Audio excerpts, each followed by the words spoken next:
আমি প্রায় এগুলো বলি, উৎসাহিত করি যে স্বামী স্ত্রীর মধ্যে যে ভালোবাসাটা, এটা পবিত্র, এটা জান্নাতি। এই ভালোবাসা জান্নাতে শুরু হয়েছিল সাইয়েদনা আদম আর হাওয়ার মধ্য দিয়ে। চিল্লা এখন ঠিক কিনা? স্বামী স্ত্রী দুইজনে একের হাতের সাথে আরেকজনের হাত মিলালে হাতের সগীরা গুনাহ মাফ করে কে? আল্লাহ।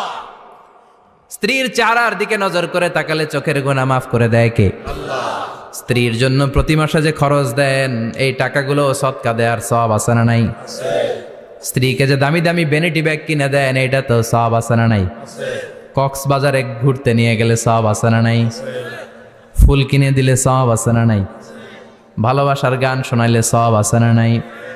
তোমারে লেগেছে কত যে ভালো, চাঁদ বুঝি তা জানে, রাতেরও আধারে দোসর হয়ে তাই সে আমারে টানে, চাঁদ বুঝি তা জানে। ঠিক কিনা? আজকে পারবেন না শোনাইতে রাত্রেবেলা? পারবেন? পোলাপাইন রাখায় পারবো তো, কত বেটা বিয়েই হয় নাই, বিয়ার পরে শোনাইস।